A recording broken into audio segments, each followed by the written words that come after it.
ओम गणेशाय नमः। ओम नमः शिवाय। मैं निखिल ज्योतिषाचार्य आप सभी का मेरे इस नए चैनल आचार्य निखिल दत्याल पर स्वागत करता हूं। आशा करता हूं कि आप सभी स्वस्थ होंगे। महादेव की कृपा आप सभी पर सदैव बनी रहे। ये वीडियो एक बहुत विशेष वीडियो है क्योंकि ये वीडियो मैदिनी ज्योतिष के टॉपिक पर है, मंडेन एस्ट्रोलॉजी। मैंने अभी रिसेंटली एक पहली वीडियो डाली है अपने चैनल पर जिसमें मैंने समझाया कि संहिता ज्योतिष क्या होता है, जिसमें मंडेन एस्ट्रोलॉजी सब कुछ आता है। ये जो टॉपिक है पूरा मंडेन एस्ट्रोलॉजी का, ये संहिता ज्योतिष में आता है। ग्रहों का, ज्योतिष का क्या प्रभाव देश दुनिया पर पड़ता है, उसी को मैदिनी ज्योतिष कहा जाता है और उसी पे बेस्ड ये वीडियो है। हाल फिलहाल में आने वाले टाइम में 7 जून 2025 को एक गोचर हो रहा है, बहुत इंपॉर्टेंट गोचर हो रहा है मंगल महाराज का, और मंगल सिंह में जाकर बैठ जाएंगे, यानी कि लियो साइन में। अब अगर हम देश की बात करें, इंडिया की बात करें, तो इंडिया की कुंडली क्या होती है या नहीं होती, पहले तो कुछ लोग ये भी पूछते हैं। हाँ, जब हम मैदिनी ज्योतिष की बात करते हैं, तो जब हम भारत की बात करते हैं तो हम वृषभ लग्न की कुंडली देखते हैं। जब भारत आज़ाद हुआ उस समय पर जो भी वो टाइम था, मिडनाइट के आसपास, 15 अगस्त 001 करके था, 01 मिनट के आसपास का था। तो उस टाइम पे वृषभ लग्न की कुंडली बनी थी भारत की, आज़ाद भारत की। उससे पहले क्या देखा जाता था, जब तक इंडिया आज़ाद नहीं हुआ था, उससे पहले जो शास्त्रों में उल्लेखित है, वारा में जी आदि ने दी हुई है, और भी कई जगह पे अंकित है मकर लग्न, लेकिन वो पूरा इंडियन जो अखंड भारत था उसके लिए देखा जाता था। पर जब हम आज की बात कर रहे हैं कि भाई इंडिया जब इंडिपेंडेंट हो गया, एक नया रिपब्लिक बना, खैर रिपब्लिक तो बाद में जाके बना था, क्या जो हमारा देश का कॉन्स्टिट्यूशन बना वो थोड़ा सा बाद में जाके बना था, लेकिन जो आज़ाद हुआ, कहने का मतलब है वहाँ से हमारे देश की कुंडली स्टार्ट हुई। तो इसलिए वृषभ की कुंडली या वृषभ लग्न की कुंडली माना जाता है। जो भारत की कुंडली हम बोलते हैं तो वृषभ की कुंडली से देखा जाता है या वृषभ लग्न की कुंडली से देखा जाता है। तो उसी को मैं इस वीडियो में इनकॉर्पोरेट करूंगा। मंगल केतु का प्रभाव चौथे घर पर है। मैदिनी ज्योतिष में जो भाव होते हैं उनके कई सिग्निफिकेंसेस होते हैं जब हम बड़े स्तर की बातें करते हैं। तो समझाने का प्रयास करूंगा कि क्या क्या इम्पैक्ट ये चौथे भाव में, जब इंडिया की कुंडली में जब चौथे भाव में अंगारक दोष बन रहा है, और इसका अलग अलग चीज़ों पर क्या इम्पैक्ट पड़ सकता है। मैंने कुछ सेक्शंस बनाए हैं। अर्थक्वेक की संभावना मुझे लग रही है, कुछ लैंडस्लाइड्स वगैरह की संभावना भी दिख रही है। कोरोना, बहुत लोग ये जानने में इच्छित हैं कि क्या कोरोना के कुछ केसेस बढ़ सकते हैं या दोबारा तो बहुत प्रलयकारी नहीं हो सकता, वो भी इसमें इंक्लूड किया है। टेररिज्म, क्योंकि देश में हालात थोड़े से ऐसे चल रहे हैं, क्या क्रॉस बॉर्डर टेररिज्म होगा, पाकिस्तान की तरफ से कुछ होगा, इसको भी, और पॉलिटिक्स में भी क्या चीज़ हो सकती है, उसको भी मैंने इसमें इंक्लूड किया है। इसके साथ ही विश्व स्तर पर भी कुछ चीज़ें इनकॉर्पोरेट करने की कोशिश करी है।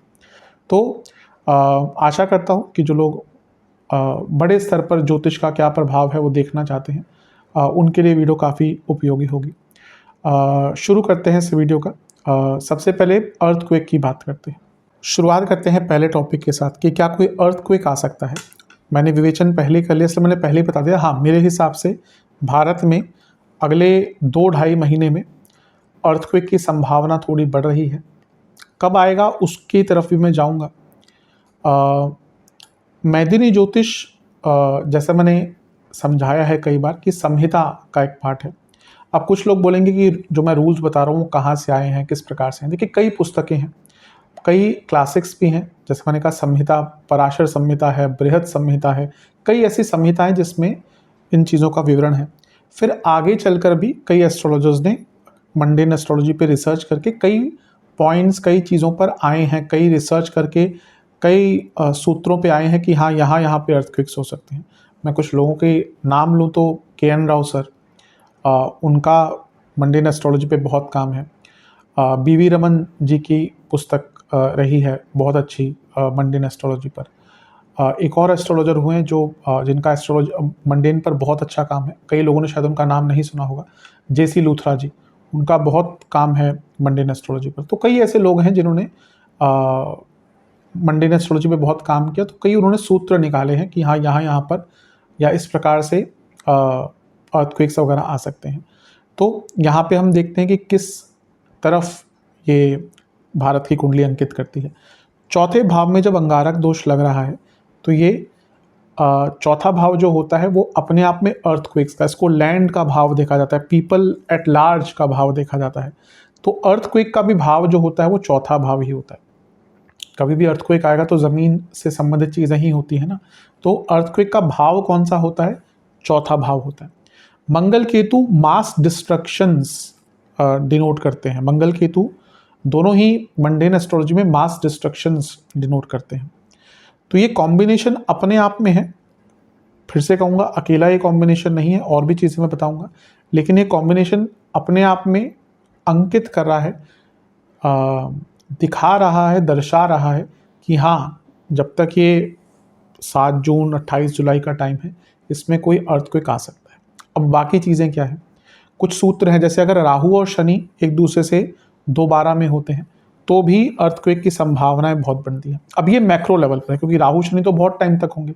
अब क्योंकि वो योग ऑलरेडी बना हुआ था, उसके साथ अभी अंगारक दोष बन रहा है, तो संभावना और बढ़ जाती है। और कौन से सूत्र हैं जो कहते हैं कि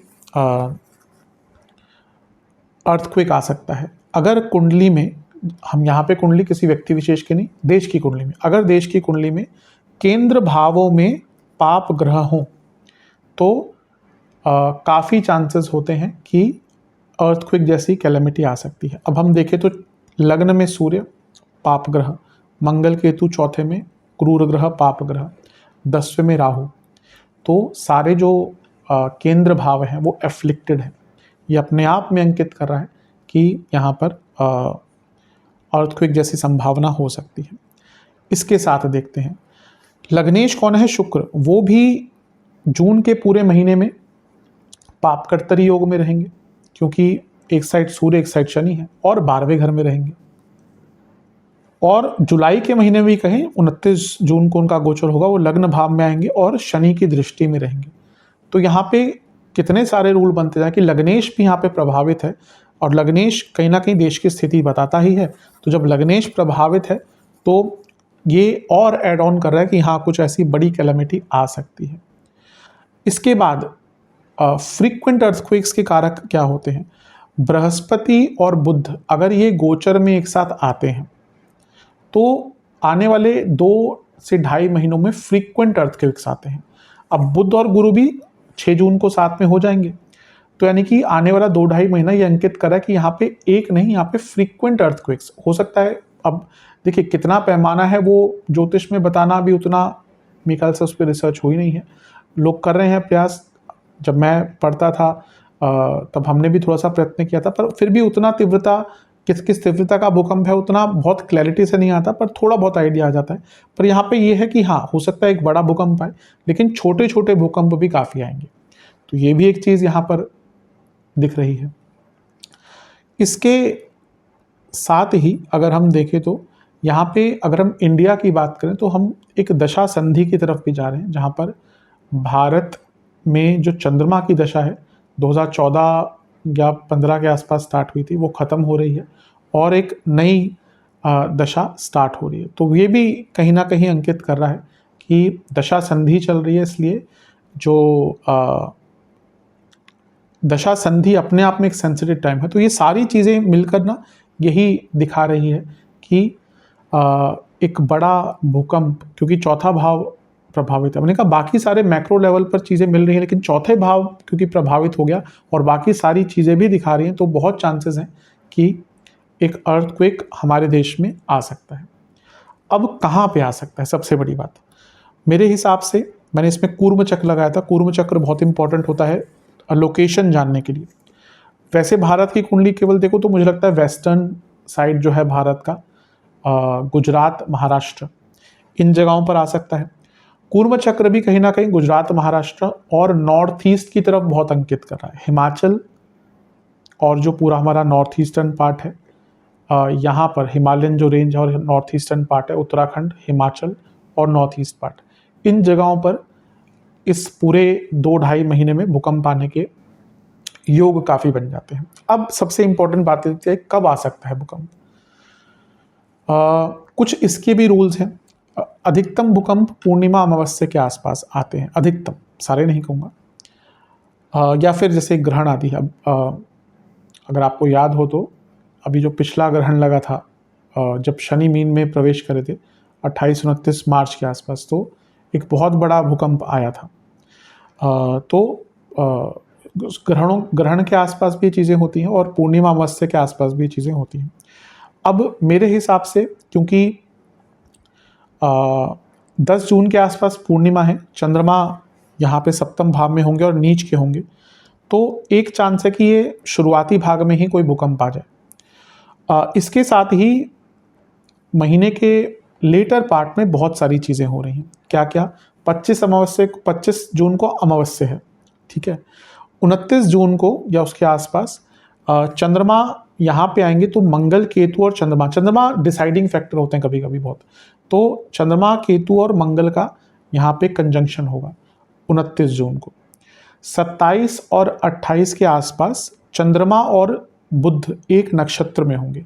ये भी एक टाइमिंग का एक सूत्र होता है। अगर चंद्रमा और बुध एक नक्षत्र में होते हैं या ऑलमोस्ट साथ में ही बैठे होते हैं, तो भी हम कहते हैं कि उस टाइम पे भूकंप आ सकता है। तो मेरे हिसाब से जो 25, 26 या 24-25 तारीख का समय है, उससे लेकर जो महीने का अंत तक का समय है, इसमें बहुत संभावना है कि कोई बड़ा भूकंप आ सकता है। इसके साथ ही जुलाई में भी 22 से 25 जुलाई के आसपास मंगल और केतु एकदम सेम डिग्री पे होंगे, 26-27 डिग्री के आसपास होंगे। वो भी मुझे लगता है कि जुलाई का महीना भी ऐसा होगा जहां पर ऐसा कोई भूकंप आ सकता है, बड़ा भूकंप आ सकता है। उस टाइम पे शनि भी ऑलमोस्ट वक्री हो गए होंगे या होने वाले होंगे, मुझे याद नहीं है। तो जून में कहूँ तो 10 जून के आसपास या फिर अंतिम पार्ट में महीने के 24-25 से आगे पीछे कुछ दिन, एक डेढ़ हफ्ते के अंदर मेरे हिसाब से 24-25 से महीने के अंत तक बहुत चांसेस हैं। अदरवाइज जुलाई के अंत में भी इसके चांसेस काफ़ी ज़्यादा बन जाते हैं। तो मेरे हिसाब से ये एक भूकंप की एक हम व्याख्या या विवेचन ज्योतिषीय स्तर पर कर सकते हैं। अब बात करते हैं नेचुरल डिजास्टर्स की। क्या फ्लड्स वगैरह आ सकते हैं? चौथा भाव लैंडस्लाइड्स, फ्लड्स के लिए भी बहुत इंपॉर्टेंट होता है, नेचुरल डिजास्टर्स के लिए भी होता है। जैसे मैंने शुरू में ही कहा था, मंगल केतु का प्रभाव है। अब ये कभी कभी बड़े लेवल पर डिस्ट्रक्शन दिखाता है, तो बहुत चांसेस हैं कि फ्लड्स इस पूरे, मेरे हिसाब से जून, जुलाई और इवन अगस्त तक के पार्ट में इंडिया में काफ़ी फ्लड्स आएंगे, लैंडस्लाइड्स भी हो सकती हैं। और यहाँ पे मंगल केतु पर्टिकुलर दिखाता है कि कोई जैसे माइंस वगैरह हैं, कोई माइन में काम करता है, तो किसी माइन में भी कोई प्रॉब्लम ऐसा, जैसे पिछले कुछ सालों पहले हुआ था, कोई माइन में ही दिक्कत आ गई थी, लोग काम कर रहे थे, वैसा एक हादसा यहाँ पर भी हो सकता है। पहाड़ गिरना, पहाड़ धंसना, इस प्रकार की चीज़ें इस 2 से ढाई महीने के अंतराल में बहुत ज़्यादा चलती रहेंगी। इसके साथ ही जब स्थिर स्वभाव की राशियों में ज़्यादा पाप ग्रह होते हैं, जैसे 2, 5, 8, 11, इसमें सारे पाप ग्रह है ना, तो ये दिखाएगा कि बड़े लेवल पर व्हीकुलर एक्सीडेंट्स भी होते हैं देश में। और इसके साथ ही बहुत चांसेस है इस बीच में कोई जैसे रेल दुर्घटना वगैरह भी हो सकती है। तो नेचुरल डिजास्टर्स और इवन रेल दुर्घटना को तो नेचुरल नहीं कहेंगे, लेकिन हाँ, थोड़ा सा इस पर प्रभाव या इस चौथे भाव का प्रभाव उस पर भी दिख ही रहा है, यानी कि कोई ना कोई बड़ा रेल हादसा भी हो सकता है। अब क्योंकि ये चौथा भाव है, ये दिखा रहा है कि लेट्स से कि फ्लड्स आते हैं, लैंडस्लाइड्स होती है, पहाड़ धंसते हैं, कुछ भी ऐसे आते हैं, हमने अर्थक्वेक की बात भी करी। ये क्या दिखा, चौथा भाव ना देश का इंफ्रास्ट्रक्चर भी दिखाता है। ये दिखा रहा है कि कोई इंफ्रास्ट्रक्चर के लेवल पर भाई कोई बड़ा इंफ्रास्ट्रक्चर है, कोई बड़ी बिल्डिंग है, कोई पुल वगैरह है, उसमें भी कोई प्रॉब्लम या वो उसमें कुछ डैमेज हो सकता है। इसलिए बहुत, अब इसमें हम किसको बोले संभल के रहना, लेकिन हाँ, एटलीस्ट ये अंकित कर रहा है ज्योतिष की इस प्रकार की चीज़ें आने वाले 2.5 से 3 महीने में हमें देखने को मिल सकती हैं। अब बात करते हैं कि क्या कोरोना का प्रभाव आ सकता है दोबारा। बहुत लोग चिंतित हैं, थोड़े से केस बढ़ भी रहे हैं। हाँ, आने वाले 2-2.5 महीने कोरोना के केसेस बढ़ने की पूरी संभावना है। एहतियात सभी को बरतनी चाहिए अपने लेवल पर, इंडिविजुअल लेवल पर। जब भी घर से निकले तो मास्क वगैरह पहन के निकले, जो हम सब ने प्रोटोकॉल्स फॉलो किए हुए हैं। इस टाइम पर अगले 2-2.5 महीने थोड़ा सा केयरफुल रहना चाहिए। बाकी अगर कंपनीज को भी दिखता है, सरकार को दिखता है कि केसेस बढ़ रहे हैं, तो आई थिंक उस लेवल पर भी थोड़ी सी एहतियात बरतनी चाहिए, क्योंकि अगले 2 से ढाई महीने में कोरोना के केसेस बढ़ने की संभावना बहुत ज़्यादा है। कारण फिर से चौथा भाव, ये भाव पीपल एट लार्ज, मासेस से कनेक्ट करता है चौथा भाव। तो यहाँ पर मंगल केतु है, यानी कि प्रॉब्लम्स है। केतु क्या है? केतु हैं इन्फेक्शंस के कारक, राहु और केतु इन्फेक्शंस के कारक हैं। और 12वें भाव के स्वामी मंगल चौथे घर में, 12वां भाव क्या है? हॉस्पिटल्स। तो दिखा रहा है कि भाई हॉस्पिटल्स भरेंगे यहाँ पे, यानी कि लोग जाएंगे हॉस्पिटल्स। कब जाएंगे? जब लगेगा कि कोई प्रॉब्लम हो रही है। तो एक यहाँ से योग बन ही जाता है।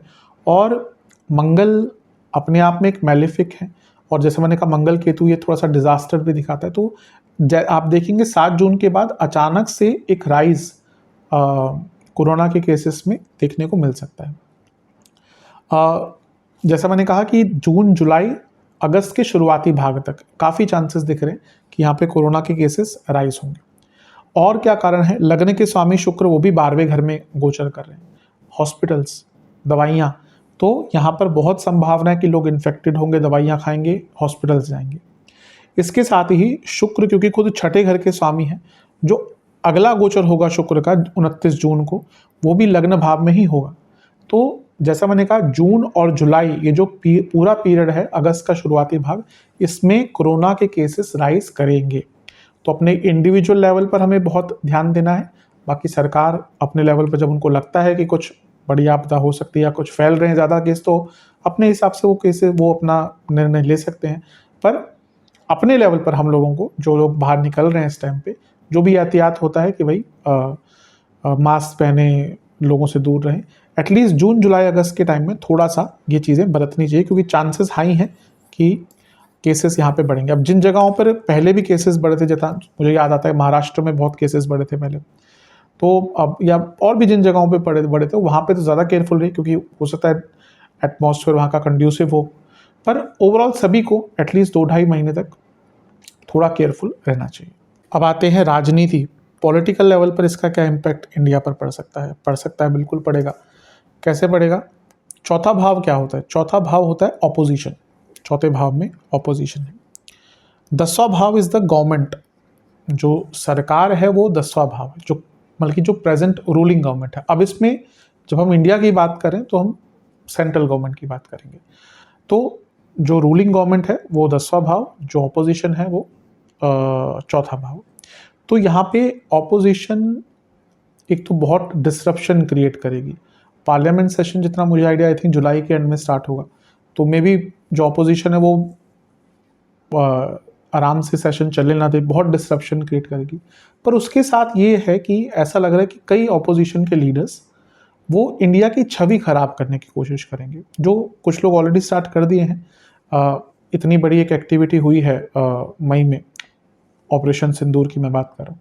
वहाँ पे ऐसे ऐसे बयान देना जो देश को ही इम्पैक्ट करे, इस प्रकार की चीज़ें बहुत चलने वाली हैं। और कुछ बहुत बड़े नेता ऐसी चीज़ें कहेंगे जिससे देश का जो पूरा एक मूड है, देश का जो पूरा एक ऑरा है, देश का जो एक पूरा अफेक्ट है जो हमने क्रिएट किया था, बहुत दोनों साइड में ही होती है प्रॉब्लम्स। अगर वॉर जैसी सिचुएशन होती है तो दोनों साइड पे कैजुअलिटीज़ भी होती हैं और लॉसेस भी होते हैं। पर यहाँ पे हमारे ही कुछ ऑपोजिशन के नेता हमारे ही देश की छवि को खराब करने का पूरा प्रयत्न करेंगे। ऐसा लगेगा कि वो हमारे देश में बैठकर पाकिस्तान की लीडर की तरह बात करें, तो ये एक प्रभाव रहेगा। अच्छा, 10वां भाव गवर्नमेंट का है, तो चौथा ऑपोजिशन का है। बहुत संभावना है कि ऑपोजिशन में जो पार्टीज़ हैं उसमें कुछ फूट भी पड़ सकती है। आप देखेंगे कि ऑपोजिशन में जो पार्टीज़ हैं उसमें कुछ अब वो किसी भी स्तर पे हो, उसमें कुछ फूट पड़ सकती है, कुछ डिफरेंसेस आ सकते हैं। आप देखेंगे मे बी कोई डिफरेंसेस आ गए किसी ऑपोजिशन की पार्टी में, क्योंकि ऑपोजिशन की पार्टियां बहुत है, तो इसमें किसी भी बड़ी ऑपोजिशन पार्टी में आप देखेंगे बहुत डिफरेंसेस आ जाएंगे, एक फूट पड़ना, हो सकता है पार्टी भी कोई टूट जाए। इस प्रकार की चीज़ें भी यहाँ पे होना संभव है।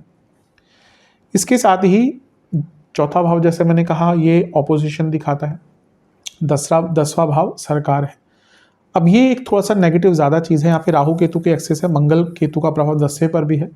अब यहाँ पे ना बहुत संभावना है कि या तो ऑपोजिशन का कोई बहुत बड़ा लीडर या सरकार में बैठा कोई बहुत बड़ा लीडर, उनके असैसिनेशन का अटेम्प्ट भी हो सकता है, उनको मारने का, उनको कुछ हानि पहुंचाने का अटेम्प्ट भी हो सकता है।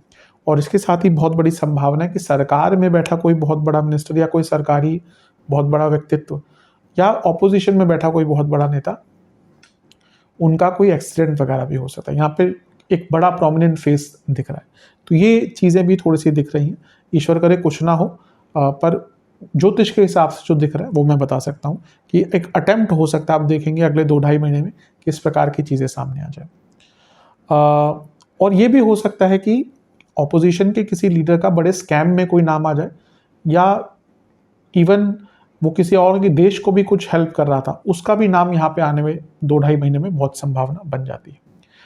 और हम पॉलिटिक्स के लेवल पे भी हैं। अब जैसा मैंने कहा, एक सत्र भी आ रहा है और उसके बीच में भी हो सकता है कि सरकार कुछ नए कानून भी ला सकती है या संशोधन कर सकती है। कौन से?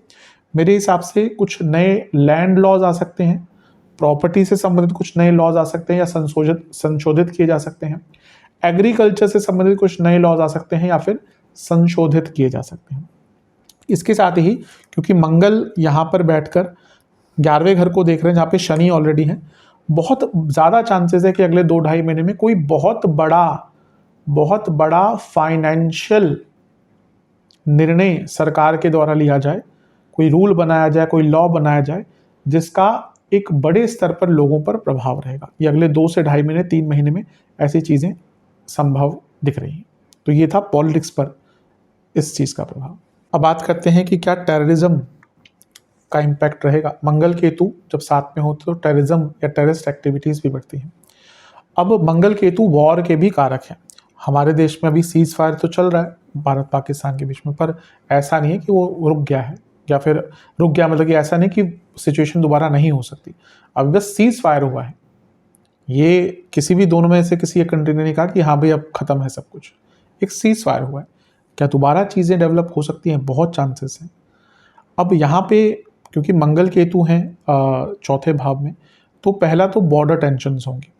यहाँ पे क्या होगा, आप देखेंगे जो भी हमारी एलओसी आदि है तो उस पर टेंशन थोड़ी बढ़ेगी, फायरिंग होगी, वहाँ से होगी तो हमारे साइड से रिटेलिएट होगा।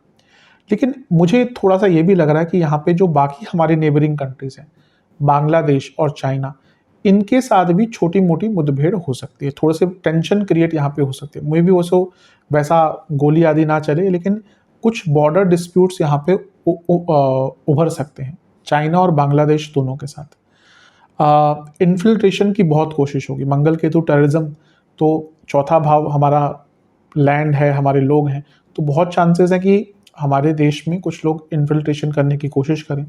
अब प्रॉब्लम भारत के साथ ये है कि हमारा बॉर्डर इतनी सारी कंट्रीज़ के साथ है और ऐसी जगहों पर है कि वहाँ पे कई जगह पे फेंसिंग की ही नहीं जा सकती है। तो कई जगह है बांग्लादेश से भी इन्फिल्ट्रेशन होता ही है, होता आ रहा है। अब वहाँ कुछ सरकारें भी इसमें या कुछ लोग भी हेल्प करते हैं, पाकिस्तान से भी होता ही है। तो अब वो एक कंडीशन ही ऐसी है भारत की जियोलॉजिकल कि उसमें कुछ कर नहीं सकते, लेकिन इन्फिल्ट्रेशन थोड़ा सा यहाँ पे बढ़ता हुआ दिख रहा है। और पाकिस्तान कुछ एक्टिविटीज़ भी करेगा, कुछ अटेम्प्ट करेगा, जैसे अभी रिसेंटली जो कुछ हुआ है, उकसाने वाले अटेम्प्ट्स यहाँ पर आप देखेंगे 7 जून के बाद कि जो 2-2.5 महीने का टाइम है, इसमें पाकिस्तान की तरफ से दिख सकता है। हम भारत की बात करें तो पाकिस्तान की तरफ मैं जाऊँगा, पर मेरे हिसाब से जो ज़्यादा डेंजरस चीज़ दिख रही है ना, वो ये जो बॉर्डर वाली चीज़ें हैं, वो तो ऑब्वियसली हमारी जो इतनी अच्छी आर्मी है और आर्म फोर्सेस हैं, वो उसको टैकल कर लेगी। यहाँ पे जो मेरे को थोड़ा सा डर लग रहा है वो मेरे हिसाब से कि देश के अंदर कुछ आतंकवादी गतिविधियां करने का प्रयास होगा। मैं ये बॉर्डर एरियाज की बात नहीं कर रहा, हो सकता है देश के अंदर कहीं पर कुछ आतंकवादी गतिविधियां करने का प्रयास हो। स्लीपर सेल्स होते हैं, बहुत चीज़ें होती हैं, तो काफ़ी चांसेस हैं कि यहाँ पर किसी बड़े इंस्टीट्यूट को निशाना बनाया जाए, कोई बड़ी बिल्डिंग को निशाना बनाया जाए। तो देश के अंदर भी कहीं ना कहीं कुछ आतंकवादी गतिविधियां करने का प्रयास टेररिज्म या टेररिस्ट द्वारा होगा, एक सिविल अनरेस्ट क्रिएट करने की कोशिश होगी। इसके साथ ही यहाँ पे ये भी चांस हो सकता है कि कुछ रिलीजियस कोई इशू बनाया जाए, क्योंकि नवम से अष्टम में ये सब कुछ हो रहा है। हो सकता है कोई रिलीजियस इशू बनाया जाए जिससे एक सिविल वॉर या छोटी सी सिविल वॉर या एक सिविल अनरेस्ट, जो अलग अलग संप्रदाय के लोग हमारे देश में रहते हैं, अलग अलग रिलीजन के लोग जो रहते हैं, उनके बीच में क्रिएट हो। तो यहाँ पे जैसा मैंने कहा ना, वो बॉर्डर सिचुएशन तो दिख ही रही है, पाकिस्तान की तरफ से कुछ ना कुछ ऐसा होगा, मिसचीफ कुछ ना कुछ वो करेंगे, एडवेंचरिज्म। पर यहाँ पे ज़्यादा खतरनाक दिख रहा है कि देश के अंदर ही कुछ अटेम्प्ट हो सकता है। अब ये है कि पहले हम कितना सुनते थे कि ये सब चीज़ें बहुत ज़्यादा होती हैं, जो गवर्नमेंट चेंज हुई है काफ़ी चीज़ें कंट्रोल में आई है, हमें शायद पता नहीं चलता कि कहाँ पे क्या हो रहा है, पर जो हमारी एजेंसीज हैं 24 घंटे लगी रहती है, 24 घंटे जो सीक्रेट एजेंसीज हैं, कई लोग हैं, बहुत कई ऐसी चीज़ें शायद हो, अभी हम बात करें हो सकता है अभी भी कुछ हो रहा हो, वो अटेम्प्ट उसको रोकने के करते ही हैं, क्योंकि ऑब्वियसली लोगों के सामने चीज़ें आए तो एक पैनिक हो जाता है। तो ईश्वर करे कुछ भी ना हो, लेकिन थोड़ी सी संभावना यहाँ पर कुछ देश के अंदर कुछ प्रमुख जगहों पर टेररिस्ट एक्टिविटीज़ करने का प्लान किया जा सकता है। जहाँ पे जो टेररिस्ट हैं या जो कंट्रीज़ है इसमें इन्वॉल्व हैं, उनकी स्ट्रेटेजी भी थोड़ी सी चेंज हो सकती है, और बहुत संभव है कि कोई बड़ा विख्यात नाम इंडिया का ही, कोई पॉलिटिकल नाम या कोई और पर्सनैलिटी, उसका भी इन्वॉल्वमेंट कुछ आ जाए कि ये इंडिया में रह के ही बाहर के जो लोग हैं, टेररिस्ट हैं, बाकी कंट्रीज़ हैं, उनकी हेल्प करता हो। तो ये टेररिज्म के मामले में भी इस मंगल केतु का प्रभाव थोड़ा सा दिख रहा है। अब देखते हैं कि विश्व स्तर पर ये जो अंगारक दोष बन रहा है इसका क्या इम्पैक्ट रहेगा। जब हम विश्व की बात करते हैं तो प्रमुखतः काल पुरुष की कुंडली देखनी चाहिए, और भी कुछ चीज़ें होती हैं, अभी इतना डीप इसमें जा नहीं रहा। जैसे मैंने कहा, इंडिया की लग्न कुंडली वृषभ है, हर कंट्री की, बड़ी कंट्रीज़ की अलग अलग कुंडलियाँ होती हैं, तो बहुत डीप में जाना तो वहाँ भी जा सकते हैं, लेकिन नॉर्मल स्तर पर क्या हो सकता है उसकी विवेचना करेंगे। मंगल केतु वॉर्स दिखाता है, लड़ाई, बड़े स्तर पर लड़ाइयाँ।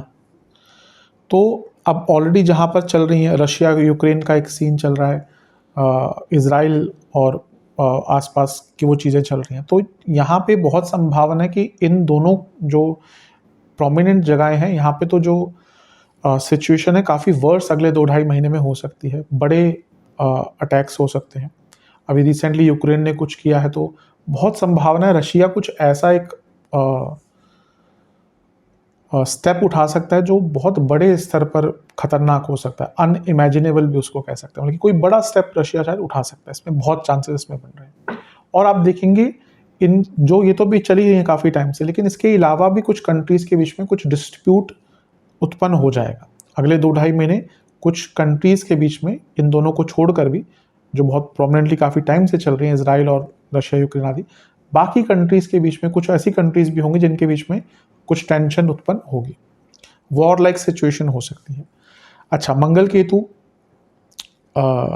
अग्नि तत्व की राशि में, ये दिखाता है कि कहीं पे कोई वॉल्केनिक इरप्शंस भी हो सकते हैं। अब कुछ जगहें हैं जहाँ पे होती रहती है, लेकिन यहाँ पे दिख रहा है कोई बड़ा वॉल्केनिक इरप्शन हो सकता है। मुझे याद है आज से बहुत साल पहले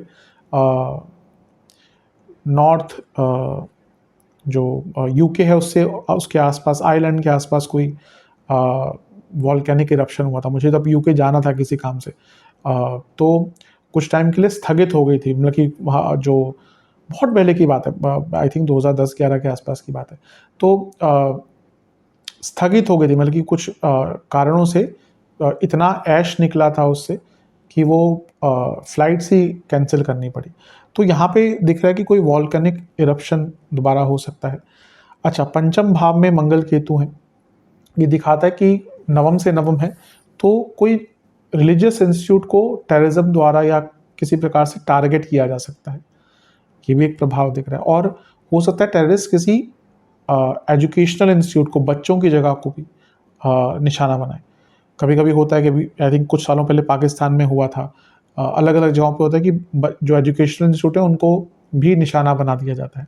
तो ये संभावना भी यहाँ पर देखने को मिलती है। इसके अलावा अगर हम, जैसे मैंने कहा कि जब हम पूरे विश्व स्तर की बात करते हैं तो मेष लग्न की कुंडली या काल पुरुष की कुंडली देखी जाती है।